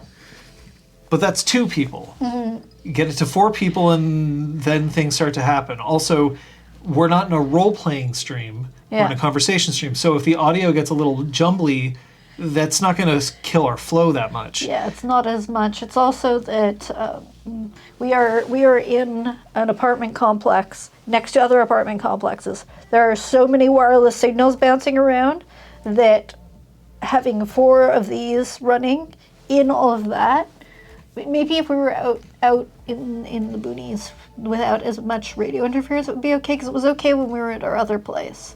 But it's just, there was too much interference, too much dropout. It was too unreliable. Whereas these, they are physically plugged into our sound mixer, which is physically plugged into the computer. They are above our heads, they're just barely out of frame. Or sometimes they're just being hidden by the nameplates now, so they can get as close to us as they can be without dangling in frame. And they just work. We tried, I know at the beginning of Werewolf there were some issues because we were trying to add compressors and mixers and things like that. But generally speaking, that is the fault of our specific settings and the fact that I'm incapable of being loud enough consistently enough. It's really a drag sometimes, because we consulted with a couple of, specifically one amazing sound producer. Yeah. And his number one recommendation was like, get your actors to speak louder. And I'm like, train the dog. Okay, but what if we can't? Yeah. And that's, look, the other thing is, we're trying to do a stream where it is the least amount of overhead for us as possible. And overhead not just includes like tech setup and tech breakdown afterwards, but it also includes things like people learning mic technique and figuring that shit out. Because Kate's also not the only one who has to deal with that. We have peaks and valleys from all of us. Because we'll have players who will sometimes, they'll just bow their heads and they'll start talking like this, and their microphone is up here. So they're no longer talking directly into the microphone, and that's a problem. We have the fact that sometimes when a player starts, after a long period of time when you play, some of our players naturally get quieter. And it's not just you. I have the easiest job in that, like, I am operating on a separate microphone and the microphone's in my fucking gob. Yeah, except sometimes when you turn to talk to one of us, you do turn off access and then your volume drops. I was noticing it when I was remote because I was getting the same mix as the audience. I'm not saying I'm perfect. I'm saying I have the easiest knowledge of where the microphone is. Yeah, it's right there. And that's, so some of it comes down to, we could have better mic technique, but also we're just not going to fucking worry about it that much. So the fact, though, that now when we decide that we want to stream, we can be ready to stream in 10 minutes. And that's a relaxed 10.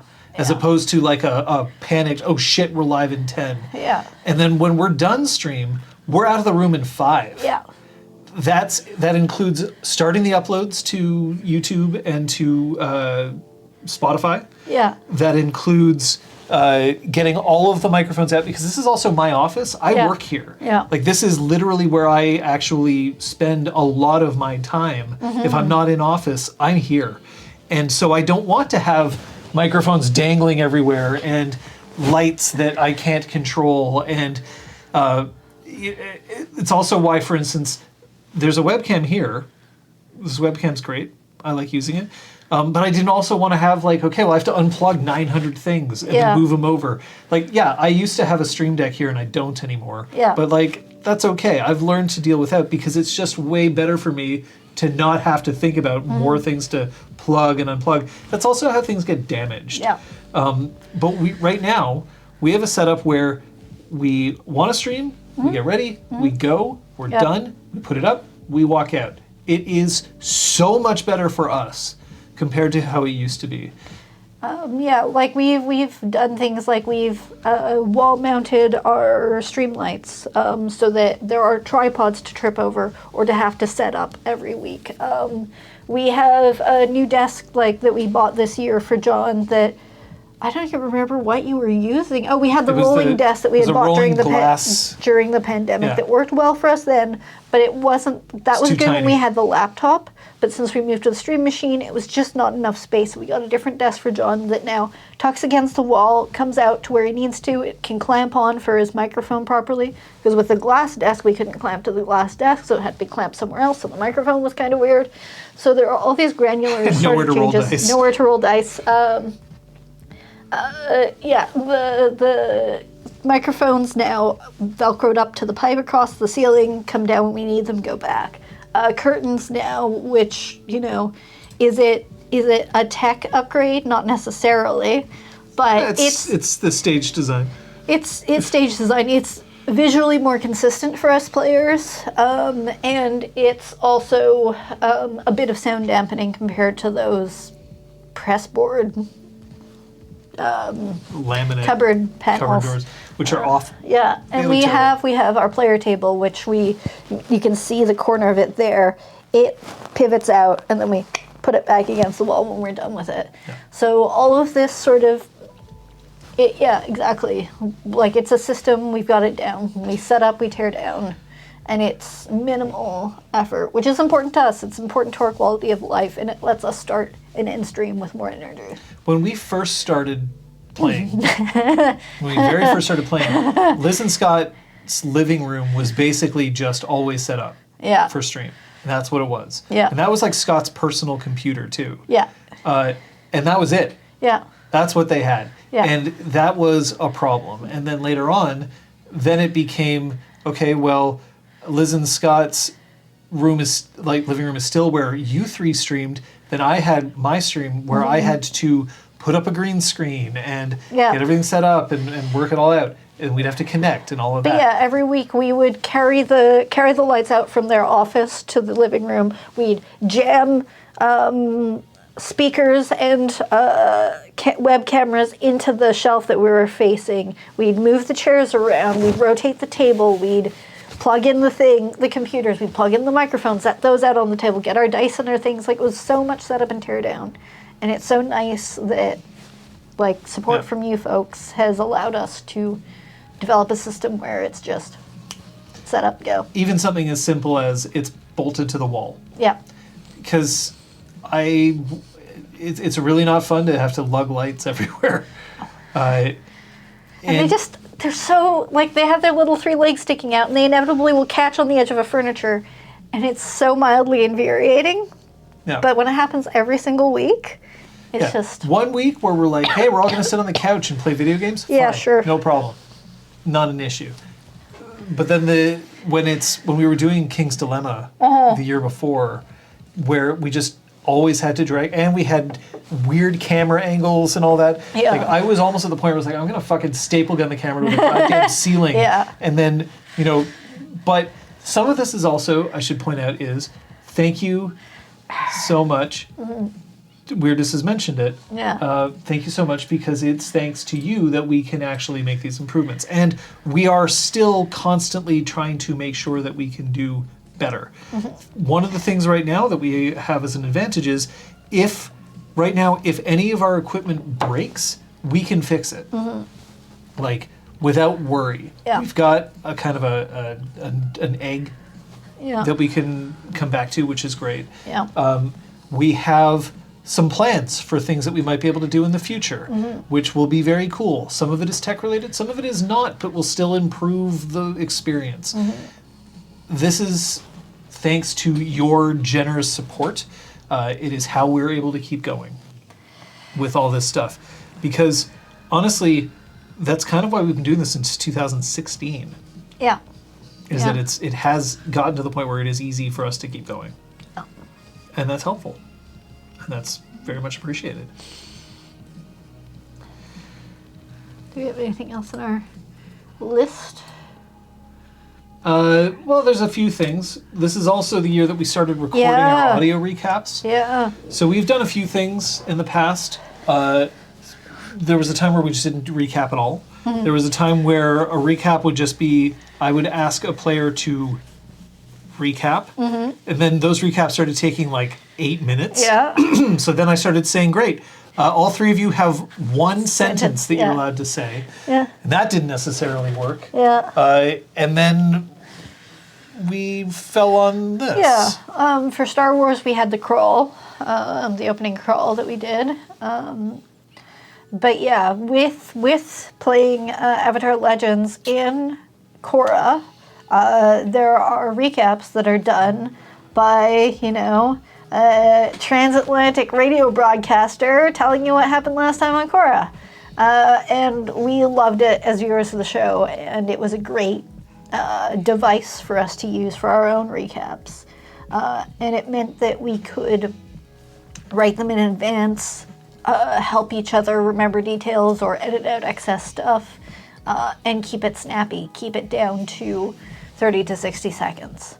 And that's something that we liked and felt effective, so we brought it forward to Werewolf. And it meant that because most weeks one of us to start, and then eventually it was mostly Scott, would write a written recap, but those would also get quite long and become a whole task every week, whereas now each of us takes turn once every 4 weeks, and it's short and it's simple, so it's a manageable task for us to do every week. Yeah, we record it every week. Yeah. So honestly, a lot of these things are relatively simple for us to do, that they're shared. For a while, and I'll say this, the players also volunteered to leave me out, because previously I haven't liked to write recaps, mostly because I see the game differently from players, and I like seeing their recaps because it shows what they are remembering and what they're paying attention to. I don't care what I'm remembering and paying attention to, I care what they are. But I think it kind of has been working out for the best that, like, okay, so 1 out of every 4, I'm the one who's doing it. Because we also all have various sort of like things that we do to contribute towards stream. And I often have a hand in figuring out some of the design of what's going on, and that's not necessarily the implementation. I'm also not the sole designer. No. But for the recaps, originally I was like, okay, so I know how I want it to sound, so I'll do the sound manipulation. Yeah. And if I'm never the one recording it, then it's a lot harder for me to tell other players, like, do it the way I want you to do it. Yeah. Like, Yeah. so that kind of helps. But yeah, I think that the recorded audio recaps have been a success. Curious to know what you think about those. That'll probably make it into a survey or whatever. How do you feel about the recaps? This is also the year that we had, we changed the software that we had for Streamlabs Chatbot has gone on to Firebot, which by and large has been a positive. We just have to figure out how to update the quotes on Discord. They still won't, like, I checked yesterday and you still can't export. They have on the website, when you can read each individual quote, you can press export as CSV. Nothing happens. So we have to figure that out. They're in there somewhere. Yep. I just can't get them out. And then also we went back to some music changes. So we are still actually subscribed to Epidemic Sound. You're enjoying those sick tunes right now. That's what we do for this, and that's great. But we have gone back to using some video game music and some other tracks in-game, partially because they tend to be a bit easier to get. Some of the music on Epidemic Sound has a melody you can track, but oftentimes it doesn't, or it isn't appropriate for a video, or not a video game, but for a stream. Whereas video game music often is. So we are operating on a hybrid. Obviously we're paying attention to, like, whether anybody's having a beef with copyright or whatever, because none of our videos are monetized. We wouldn't make any money on them anyway. So we don't kind of care if other people are getting some, like... Yeah, it's just the blocking, because some of the music we use, particularly for Exaltwitch Nexus, copyright ownership would shift over time, and then suddenly there are entire episodes that can't be seen in half of Europe just because they have a track and the way the copyright strike was applied just blocked out the whole episode or a huge chunk of the episode or whatever it was. But that's why we now have a separate audio track that we're recording, so that if we have to, we can easily pull out any of the audio. Thankfully, we haven't had to do that yet. Yeah.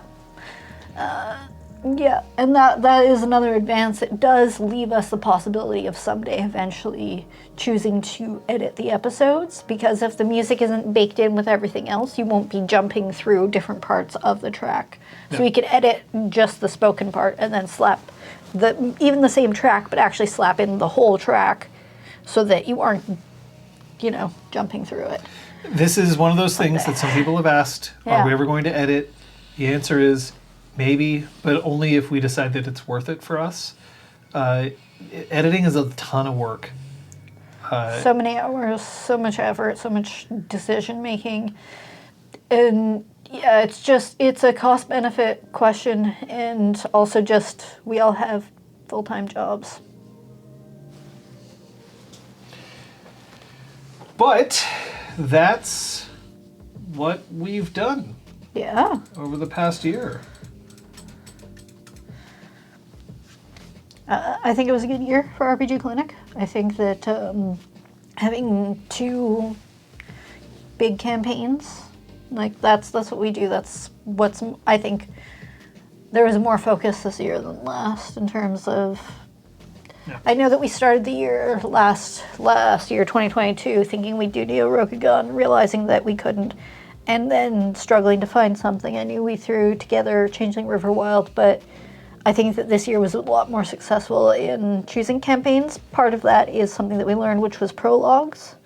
The prologue system, particularly the one that's developed and integrated into Avatar Legends, it really encourages you to figure out, not just, oh yeah, well, we know each other because we all hang out at this bar together. Like, it gives you more depth and guided questions and parameters to build those character relations on. And it gives, I think, the storyteller a few good plot hooks to start with. Yeah. And so I think that's helped us. And I also think it's just systems and universes that we felt more comfortable engaging with. The survey, I think, was one of the best things that we did. Yeah. And I'm honestly, knowing that we're not beholden to the survey, but knowing what it gave us has really helped. And knowing that if we end this campaign, we also have, like, we have some things in mind for what we have to come up with next.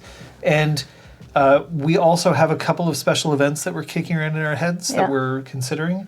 Some that we know we're going to do, but we're just figuring out when would be a good time to do it, because obviously we're not going to do it when we're in the middle of, people not being available, or alternately when we're kind of in the middle of a campaign. But the right now our campaign is in my opinion going really well. It is a campaign that I can see going on for the long haul, so we'll see how that goes.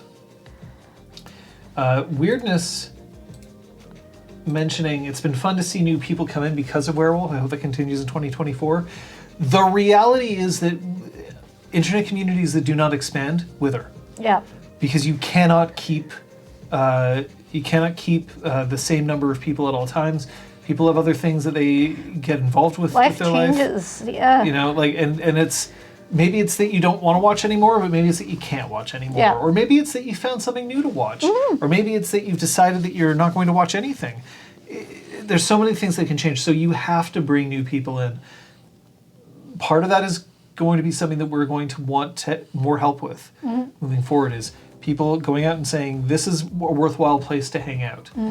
Because if it is a worthwhile place to hang out, then we'll see more people. Yeah. And that's an advantage.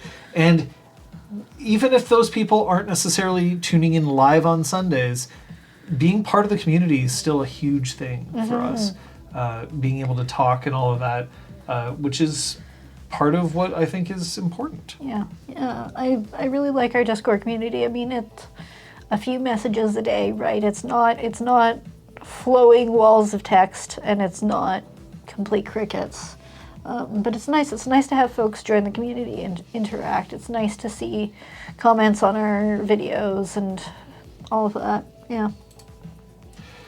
So Requiem asks, question for you, if you could add anything tech-wise, what would it be? Assume cost is not a factor. If cost wasn't a factor, then the number one tech thing that we would add is a tech. Yeah, a person who sits there and presses the button and or rides the channels for the microphones. Yeah. That's also my answer. But even paying someone minimum wage for only the show call, which would be 4 hours, it's just, A, it's not feasible. B, we wouldn't pay them only minimum wage. C, there's no space for them in this apartment. Yeah. If something happened and we exploded in viewership and had buckets and buckets and buckets of money, like tens of thousands of dollars per month kind of buckets of money, then we would rent a warehouse and hire staff. Yeah. No, thankfully there is enough money coming in that as we discover changes and adjustments that need to happen, we are able to make them. And there are other projects that we can undertake. So, yeah, I feel like based on our actual, like our current physical limitations. If we were looking at other tech that were, I mean, some of the things that We can get better lenses for our cameras. We're just using stock cameras, but like... Yeah, better lenses for our cameras. Our lights, probably we could, I mean, if we had a whole ton of money, we could replace these lights with panel lights or more lights. Yeah. Which, because admittedly our lighting right now is okay, but it is not perfect. It'd be nice to have backlights for players, but we can't really put those in easily. Well, it's also just a question of throw distance. Like, part of it, again, is the physical limitations of our space. Like, we'd have to sit here, which is where John's work desk is, in order to have a correct throw distance for lights and stuff, so. There's other things like maybe better chairs. Yeah. I'm sitting in an office chair. Yeah. My chair is something that, I mean, again, I work here. I needed this chair. I'm very glad I have this chair, but... We're on dining room chairs. They're good. They're cozy. IKEA dining room chairs. Yeah. Maybe there are better chairs that we could put our players in. For our table, I mean... table right now is pretty good. Yeah. Do we need more? It tucks away, so it doesn't take up too much space when we aren't using it. It has the amount of table space we actually need. Anything more, and I feel like we just accumulate more crap on it. Yeah. And it's wide enough, which is good. Yeah. There have been, every once in a while, there's pie in the sky things like alternate camera angles, like a camera angle that's just up top, that's going down on people so that you can see an overview of the entire room, or people keep asking for dice cams, which I don't think is something that we actually want to do, but we could investigate it. And we do have space for at least 2 more cameras if we chose to progress that way. That's part of why we were able to do Alice is Missing, was that we had that new video card that allowed us to have that many different camera angles at once. Capture card, yeah. A better stream computer. These are things that we can always kind of look at and investigate. Specifically, a stream computer that actually has video acceleration, which isn't needed unless you start getting into things like remote. So that's also a thing. There's questions of, like our cable runs are decent. Our mixer is good enough.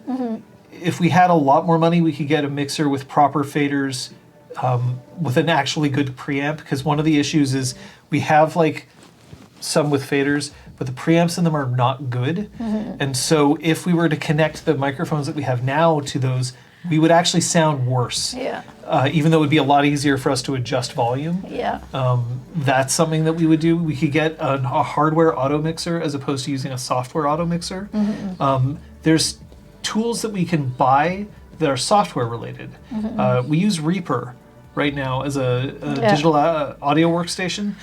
It's asking us to upgrade. We don't need to, but like we could. There's plugins that we could use that would help. We have used money to pay for things like our logo. Our emotes. We have more emotes that we can fill, and we could probably pay somebody to help us create some more emotes. There's lots of stuff to spend money on. I mean, but we are also, like, we are keeping up our subscription to Epidemic Sound and to our website and to various other things that, like, thankfully you folks are letting us maintain, which is super fantastic. And games. We buy games. It's great to be able to support the people who make the games. We try to buy hard copies of every game that we play that aren't one-shots. Right? So, like we have a hard copy of Avatar. We have a hard copy of Werewolf. We have a hard copy of Exalted. And those are, and Alice is Missing. It's nice to have those because supporting the game developers is a good thing to do, but also it's nice to have that physicality. Having the book to be able to check some things is really nice. I tend to use PDFs when I'm running games because then it's fastest for me to just go Control F, search for a thing, because you're at a computer. But when you're just kicking around, trying to catch up on things, then it's often better to just consult with the book. So, but then there's some other things that we're looking at which we're not talking about right now. But we will hopefully be able to key you in once we have the time to sit down and talk about it. It's a busy time of year, even though it's vacation. So that kind of helps. Gil's saying, can I just say the amount of effort you put into thinking about this community, how to make things good and entertaining for us, I mean, this is a safe and engaging community for anyone who wants to participate. That is a super rare thing. And I can't say enough how meaningful and special that is. And you deserve to feel good about it because you make us feel good about it. So thank you. Thank you. That's really appreciated. Yeah, but you folks are why we do this. If we didn't have the community that we do, we wouldn't be doing this anymore. We'd just be playing on our own. We wouldn't be streaming. And we do it because you folks make it so wonderful, too. And that's why we put out surveys. It's why we have streams like this and talk to you on the Discord, because we want to know what's working for you and what isn't. We want to, as much as we can, accommodate things because you've made this all so wonderful of an experience for us. We want to put in the effort. Yeah. Because you put in the effort. You put in the effort by showing up. You put in the effort by telling other people about us. But also just by engaging and talking, spending time with us. That's the effort. So honestly, that's what makes it worth it.